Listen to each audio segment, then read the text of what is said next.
my book, and the first thing is the introduction, just a little bit, not all of it. I live my life as a writer. I wake up, warm up a cup of tea, and start a sacred morning ritual. I meditate, then I write my dreams, and afterwards I sit down to write my morning pages. What happens now is a magical process. I wash my soul and I let it pour on the blank page. I listen to myself. The pen writes, I receive guidance. Inevitably, an alchemical process takes place. I transform any thoughts and feelings that may look like coal at the beginning into gold and get some kind of resolution that allows me to live my day to the fullest. And this is why I want to share with you my intimate morning musings, in the hopes that when you read them, you may feel inclined to write your own. And I have to tell you, I've written many of the things that are happening now in my life. Something that I wrote many, many years ago is, I write my book in the woods. I didn't have a clue if I was going to write a book or where. And I was a university professor and I had a sabbatical, and somebody said, why don't you write a text about writing, the one that goes with your memoir writing class? And I said, good. Then I got to know Wimberley. I fell in love with Wimberley. I came to a little bed and breakfast called South Wind. And I loved it so much that I told the owner, listen, I want to be here for a long time, but I can't afford to pay you on a daily basis. He says, that's fine, you can stay. So I wrote my first book in the middle of the woods, okay? And the second dream was that I wanted to live in the mountains writing. And I wrote that for many, many years. And here I am right now, you know, on the top of my mountain. I don't call them hills. When you come from Buenos Aires, I'm from Houston, these hills are mountains. And so they have a transformational effect, a magical effect, and it's not magical. We can explain this scientifically, you know, when you set your thoughts onto something, then the rest, your actions follow. Like Joseph Campbell says, follow your bliss and doors will open where there were no doors before. That's kind of the effect of morning pages. How many of you are willing to try doing your morning pages? Show me. Yeah, I will. I already do write almost every day.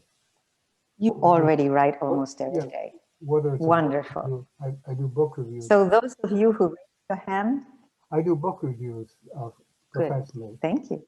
For a couple of newspapers. Awesome. Thank you. And I've been doing this for years. Those of you who did raise your hand, now you've given your word. So now you have to keep your word with yourself and do your morning pages. Just 5 minutes, maybe every day. So I'm going to start with January 1st, because every beginning of the year I create not the day that I want to have, but the kind of life, the kind of year that I want to have. And what I didn't explain is that every day, if I don't know what to write about, I just give thanks for whatever, even if it's just breathing. Thank you, I'm alive. Then I can let my hand write, solve problems, etc. And then I finish by setting my intentions for the day, which is mostly ways of being. You know, it could be things that I want to see happening, but it's mostly like, today I'm peaceful, generous, right? And things that I want to happen, I do jot down. And everything that comes to mind right now is whenever I have a checkup appointment, I write down that the words that the doctor is going to say. And then when the guy says, results are normal, I just laugh to myself because that's exactly what I wrote. So the next day I go back and I've gotten into this habit of circling the things that have actually come true. All right, so January 1st, 2018. Welcome, New Year. I receive you as a baby who begins her life in this world today. I have no expectations. I do not know what's coming. I only know that I'm surrounded by love, and that is enough to give me the vital impulse to grow, play, and give joy to others. I have an empty white canvas to create my experience in this new stage. I start to create it with my word. I am loved. Those around me express it as my parents and grandparents did when I was a newborn.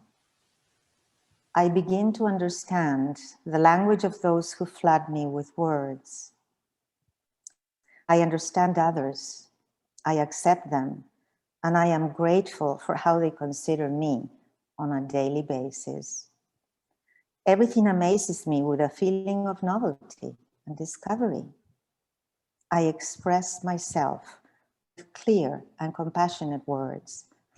I write with delicacy and dedication. I complete my book, Morning Musings, creating my life one page at a time. So this actually came from my morning pages, this book. I am a faithful and open friend. I serve others, especially the unprotected, those who suffer and those who are alone. I give love and I receive it in abundance. Happy first day of life, Lilita. So I'm going to read January 2nd, very short, but so that you get an idea of what I write about. I'm thankful for being on the second day of the year. I started writing yesterday and today I continue. When we start something, an internal door opens. The initial act of opening it is intentional. But after that, the process is almost natural, spontaneous. And so when we change our way of seeing something, a new perspective is almost inevitable. Today, I try to open a part of me that I would like to change or expand. Which one will it be? January 29th. Today is Gnocchi Day for Argentinians. It's the day when we perform a small act that gives us hope. We place a $1 bill under the gnocchi plate. Do you all know what gnocchis are? The pasta gnocchis? A little round pasta, and it's an Italian pasta. Judy knows. Legend, tradition, cultural richness of our Italian ancestors? Nonsense, I think. Who could have thought of such a thing? The rational explanation is that by saving $1 at the end of the month, we're assured to have some money at the beginning of the new one. What is it that I want to keep at this moment of my life to ensure a hopeful tomorrow? I want to keep my peace by being responsible for my mind and my soul. I meditate and let go of what no longer serves me. I want to keep my joy and be satisfied with what I am and with life as it is at this moment. I have a lot to be thankful for. My dream place, my children, and my friends. Regardless of how the now shows up, I want to accept it. I want to keep feeling that joy that's born out of the simple things and that shows up as grace in the midst of suffering. I want to keep love, the one written in capital letters, the one that reaches out to God, to every person and to myself.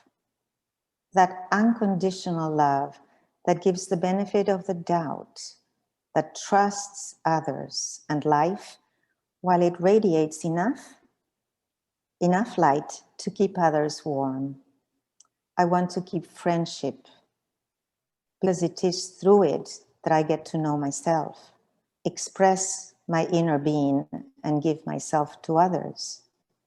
And so with all of this wealth, I know that the next moments will be, in some way, like the one I live today. Nothing more and nothing less. Today, I'll put the dollar under the plate, just in case.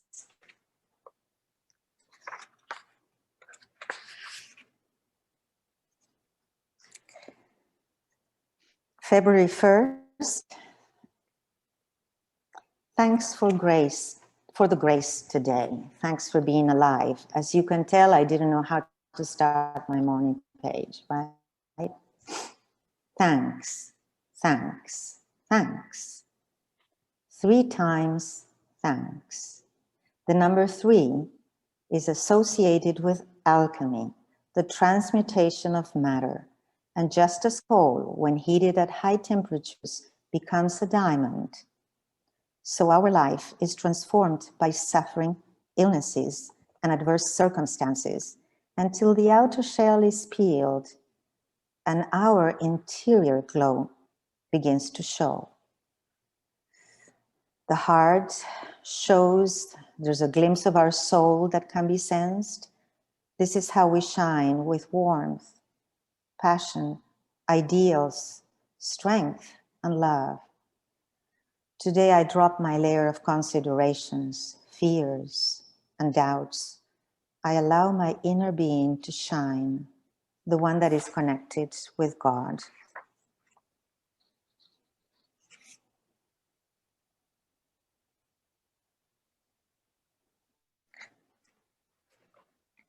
I like this one.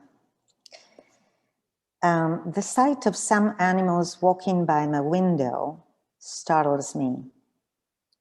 There were 3 of them, and this is the first time wild turkeys come to visit me. I'm going to look for the phone to take a picture of them, but when I get close to the window, they run and disappear. So still incredulous, I wait, hoping they will come again. I go to the front door and notice 1, 2, 3 crossing at a fast pace. I follow them, and to my utter stupor now there are 4, 5, 6, 7, 8, 9. I can't count that fast.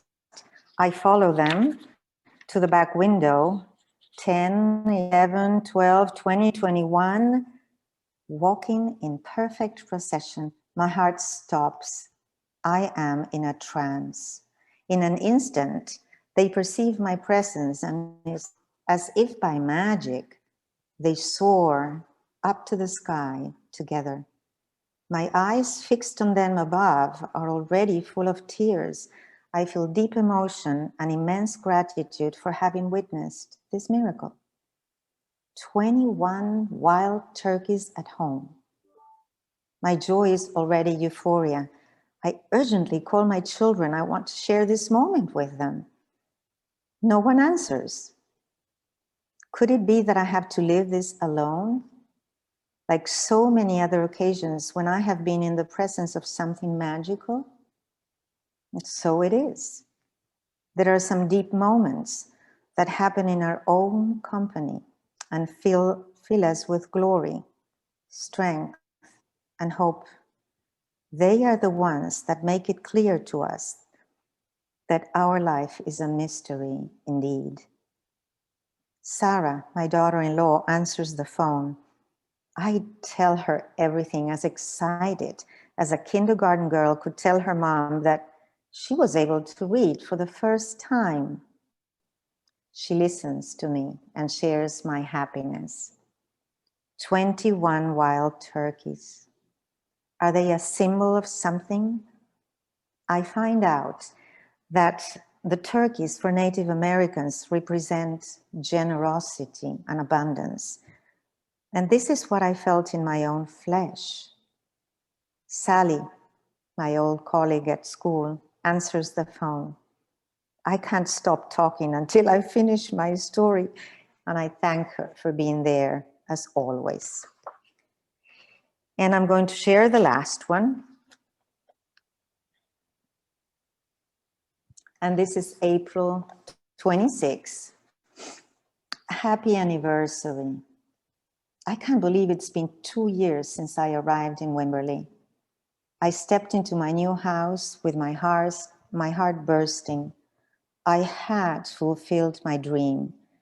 I had been writing about it and visualizing this place for many years.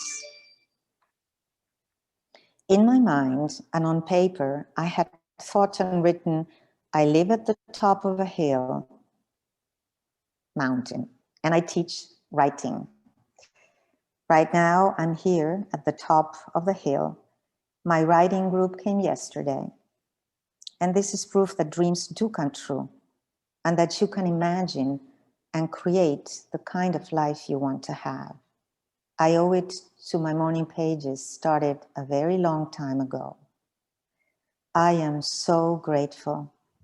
I feel I am where I'm supposed to be. I'm still in awe every day when I look at the deer visiting home, the birds flying all over, the occasional fox, the sounds of the wild turkey, and above all, the treasure of the beautiful people that have become part of my life now. They are creative, thoughtful, compassionate people involved with every aspect of the community. I meet them in yoga, qigong, and the local HEB. Linda's restaurant has become my second home with its wonderful food and delightful music. They are everywhere. They are at the city council meetings, the volunteer venues I belong to, the local Wimberley players, and the daily walks in the Blue Hole. I am busier now than when I was teaching hardcore. I love them. Thanks for being in my life. Thanks for being in my life, because you're all here. So if you can unmute yourselves and just let's have a conversation. And is that how you want to do it, Nomi? Yes, that's fine. If Okay. anybody has a question, So go just, ahead. or a comment or anything, just raise your hand and you can go. Lynn? Hola. Hola. Wow. Wow. That was beautiful. And as you know, I have ordered the book from you, but I'm waiting for the bilingual edition. Oh, I'm going to show you at the end, because this is the time where if we were in a real signing, I would sign your books up and we can't do it. So I'm going to show, the bilingual book is almost ready. And if anybody wants a signed copy, you can send me an email. And chuku. Nomi, Nope. would you like to show? I'm going to put my email on the chat. How about that? Okay. There it is. Sorry that where is it? She's showing it. Nomi is showing it. Oh, good. I don't show anything, but sorry that I interrupted you. Well, my question had to do with, I'm just sitting here listening to your words and how beautiful they are. And I know you've been writing like this for years, but you only thought, what, a couple of years ago that you might actually make a book. On January 1st of 2019, you started reading. So my question is, I may have these facts wrong, but here's my question. When you consciously thought, hey, I'm going to get a book out of this, did you change? Did the writing change? Did it become less something, maybe more something else, more perfect as far as less, I don't know, I write every morning too, but I sure couldn't put it in a book, not with a lot of work. I'm going to say yes and no, because what happened is I didn't include many of the pages, all right? I had to put new pages. Yes, this was the only book that I started with a purpose of collecting morning pages. So I was aware that I wanted to model how to give thanks and how to set an intention. And the rest, no, the rest was just the same thing I would write every day. Like I have other books, like my previous book is my Summers in Burgas. If you go to my website, it's www.lilitaolano.com. It's not very hard. I just went to the summers on the little island, and I wrote every morning, whatever, without any intention. It's after the fact that I think, oh, what is the common thread? Maybe a book can come out of it. It's usually the other way about. I never set up to write a book. No. And if you take the writing workshop, you realize we'll just write from our souls whatever comes. Then we find the common thread. Then it could become a book, because the common thread of your writings gives you what you're about. It gives you your essence. And for example, my first book was going to be called Daily Miracles, because I looked at all the silly things that I had written and I said, oh, I tend to see life as a miracle. You know, then I changed the title to Tracks on Paper, Huellas en la Hoja. That book is in Spanish. So it's usually the other way about. But this time, yes. Okay, Thank you, Lynn. thank you. Anybody else? I also write every day, but I have about 20 non-completed stories at any given time. And something, I have no idea what it is, causes me to say, I have to work on that one now. And then I begin to do it. As I was a creative writing teacher at the high school and then the college level, a lot of the stuff that I was saying was just saying it.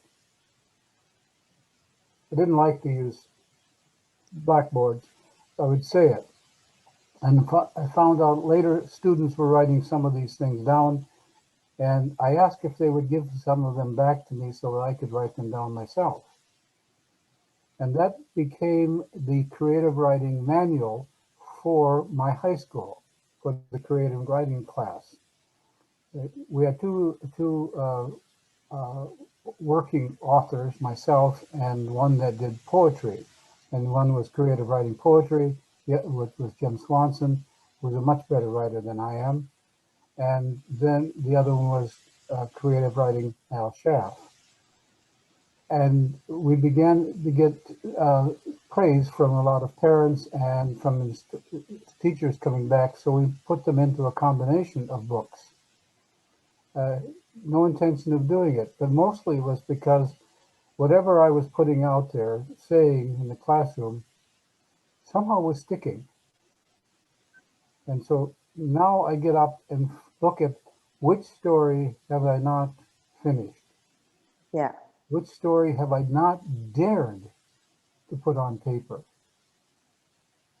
And because of who it might shame or how it would shame me toward that person, and then make the decision, do I use a false name? Do I use my own? And then go on. So that's Yeah. one that I wanted to, okay? Yeah, thank you, thank you. And that's exactly what happens. Yes, yes, books start happening. And some of you are taking the writing workshop, raise your hand. They've been taking it for the past 4 years, or some of you less. But how many of you feel that something is coming up? I know. How about you, Marianne?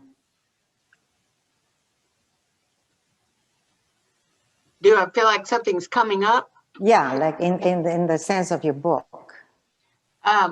Well, slowly. And actually, it's been kind of hard for me to choose because I've written about such different things, but it's slowly getting a theme, and so I think that becomes more of the work. The writing kind of comes and comes and comes and comes, and then the refining and the organizing takes a little bit more intentional work. Yeah. Right. Exciting. But the process is exciting because there's a transformation within. Yes. that happens, even if you don't want to publish a book. Mm. It's the process that's transformational. Mm-hmm. And yeah, I mean, I don't mind going on. I don't know if you thought this was an hour or something, but but I know other writers here, and then those of you who are writers, you can submit your names to NOMI, and Monica Rasco is coming soon. She's down there. She wrote a children's book, and check the Wimberley Library website. All of these wonderful authors are coming up. So Yeah, my Zoom will be April 15th at 11:30. It's a Thursday at the third Thursday like this one. Mm-hmm. wonderful. Lilita, Yes. I sent a text to everybody through chat, and you can find her email address and her website in case you would like to contact her directly. If you have any other questions about other programs, feel free to email me. My email is programs@wimberleylibrary.org. Yeah, good. I mean, really, if you live in Wimberley and you live close, just send me an email and I'll bring you a signed copy. If you don't live in Wimberley, like I see people who are not here, like Ginny, then the book is on Amazon. Yeah, so you can go to Amazon or to my website. In my website, you'll find the other books. That's all. Did you publish your book through Amazon? Did you use Amazon to publish your book? I used Amazon, but yes, I used Amazon. And Nomi, would you be able to show the bilingual thingy? I was going to say that the bilingual version, I'm using the same publisher that I've used before, and he's a Wimberley resident. There you go. And I don't know if you can see Nomi's book there, but if any of you speak Spanish, like I know Nancy and Lynn would like to, and Jeannie, you could have the bilingual copy. And his name is Dan Gauthier. And if anybody is in the process of, writing a book, I'm more than happy to give you his name. He did the formatting of the book for you, and then Amazon published it. Is that correct? That's correct. Okay. Well, he considers himself this one, yes, but the bilingual, he would be the publisher. Yes. Oh, you can publish that one. Okay. Yeah, and then, but it's self-publishing, if that's what you're asking me. Yeah. Oh, yeah. Mm. All right. Well, any more comments? So good to see you, Judy, my French so teacher. Happy. Pour moi aussi, mon ami. Pour moi aussi. I have from a non-writer question. Yeah. How much more difficult, or was it, to do your writings this year as opposed to 2019? Did you, No. was it a struggle or not a struggle, or? No, because I hope I made myself clear. I did not, I just wrote my morning pages. I just wrote them.